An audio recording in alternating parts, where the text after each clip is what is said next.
Bueno, y lo tenemos aquí con nosotros yo te diría uno de los sindicalistas más combativos.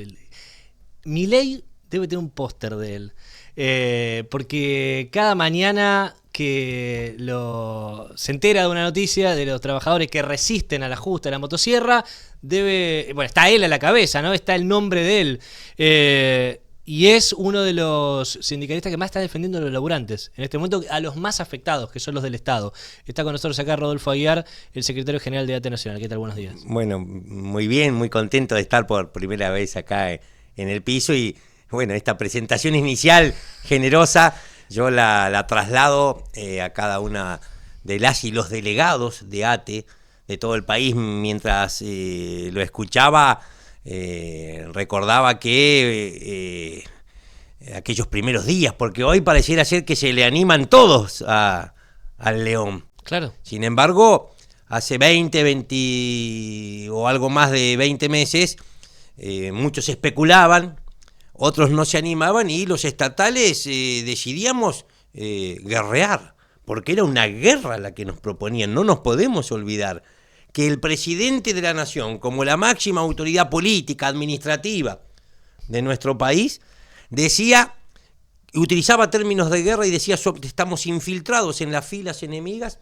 y qué mejor que destruir el Estado desde adentro. A los estatales, eliminarlos. 22 meses después, acá estamos de pie y dando batalla.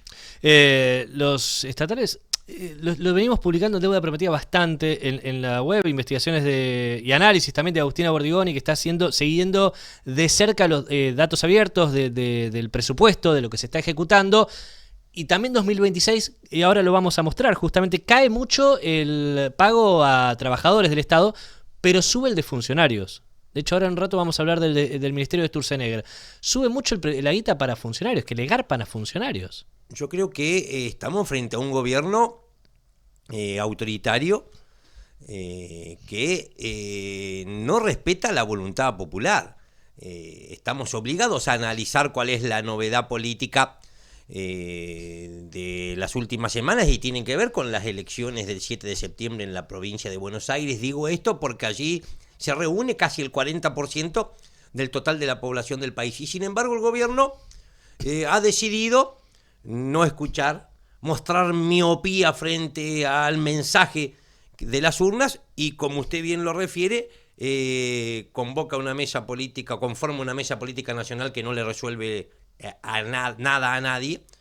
Dice que va a convocar a gobernadores que también fueron derrotados, porque hay gobernadores que son peores que Milei. Le votaron todo, le votaron la ley bases, las facultades extraordinarias, pero insiste entonces con no producir ningún giro drástico en la economía como reclamó el pueblo. Por el contrario, seguir ajustando por congelamiento salarial. Tenemos algunas áreas del Estado, hoy estamos de paro, por ejemplo en el PAMI, la obra social de los jubilados, porque hace 350 días no hay incremento salarial. Sin lugar a dudas, ese superávit fiscal que tanto se propagandiza desde el gobierno, bueno, hemos contribuido en mayor medida el sector público, las jubiladas y los jubilados. Pero además se chorean plata del PAMI. Bueno, además... Hay denuncias. Sí, por supuesto. Lentes intraoculares que el PAMI pagó hasta julio 32.000 pesos. A partir de un cambio de mecanismo que hicieron y la centralización de las compras, los pagaron entre 150.000 y hasta 230.000 pesos a una de las 5 empresas que resultaron adjudicadas. Yo creo que esto nos permite mostrar que el gobierno ha sido afectado en su credibilidad. El presidente Milei está afectado por estas horas en su credibilidad, porque esta es la gente que nos dijo que venía a terminar con todos los curros, y resulta que levantás una baldosa en la administración pública y todos los días aparece un curro nuevo. Pero ese dinero era para los trabajadores del Estado, el que se queda ahora Karina, el que se queda con los curros, el 3%, ¿era dinero que le correspondía a los trabajadores del Estado que no se lo dan y se lo quedan ellos? Bueno, es de la nuestra, de la tuya, como le gusta decir a ellos, es de nuestro pueblo. Acá no se trata de una cuestión presupuestaria, se trata de prioridades.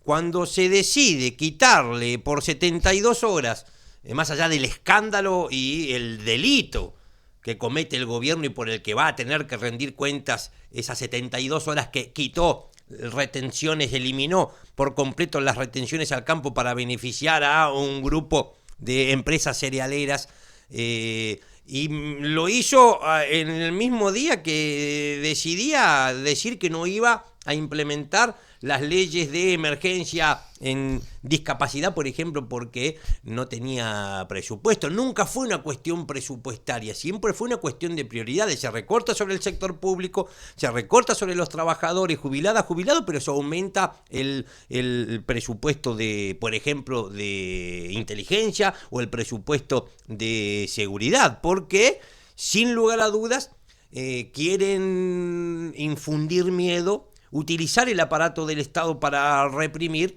intentar disciplinar a partir de esa represión, porque el modelo de país que nos están proponiendo es un modelo que no pasa sin represión, porque no entramos ahí los trabajadores y los jubilados con una vida digna. Yo decía, el mensaje en las urnas en la provincia de Buenos Aires, sin lugar a dudas, lo escribieron los más castigados, los ninguneados por este gobierno de Milei.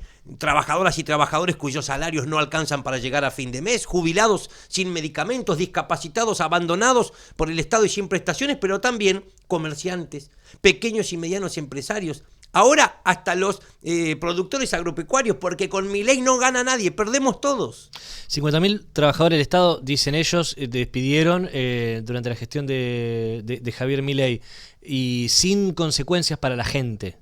¿Vos ves que no hay consecuencias para la gente? Bueno, en principio, cada despido, que es un despido individual, es un trabajador, su familia que queda en la calle, se ha transformado en una tragedia colectiva.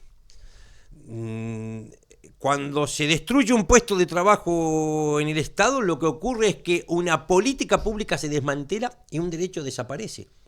Despidieron, ajustaron, recortaron sobre el ANMAT y tenemos el fentanilo y los crímenes que se cometieron muertos. Que, bueno, no nos explicamos por qué el ministro Lugones todavía sigue en funciones. Casi 100 muertos, que son muertes evitables. Despidieron a las y los empleados que tenían que destapar alcantarillas. No se puede prevenir y despiden en el Servicio Meteorológico Nacional, entonces no se pueden prevenir grandes catástrofes como la de Bahía Blanca o Zárate y Campana más acá en el tiempo. Es decir, cada despido se traduce en una pérdida de derechos. Yo creo que la sociedad tomó conciencia. Ya no ocurre lo que ocurría cuando este gobierno recién iniciaba su gestión, y es que la sociedad festejaba cada vez que despedían empleados públicos. No pasa más. Esa batalla cultural, esa disputa de sentido, de alguna manera la hemos logrado empezar a equilibrar, porque salimos a explicar esto y la gente comenzó a padecer en carne propia. Si no, ¿qué pasa si no funciona el PAMI? Si quieren volver a las AFJP y privatizar la ANSES. Hay un pueblo que, sin lugar a dudas, empezó a tomar conciencia que no era que querían destruir el Estado. Acá quedó claro que lo que querían era construir otro Estado, moldear un Estado distinto, que en vez de estar al servicio de todo el pueblo, sea un Estado que está al servicio, como ocurrió con las retenciones cero, a los ricos del campo, que esté al servicio solo de los grupos transnacionales. Ahora nos enteramos, quieren un Estado al servicio del curro, de la coima y también del narco. Clarísimo, clarísimo. Aguiar, muchas gracias por esta nota. Nosotros los agradecidos siempre. Rodolfo Aguiar, entonces secretario general de ATE Nacional, que yo estoy convencido de que Milei tiene un póster de él en la Quinta de Olivos, porque lo recuerda todos los días.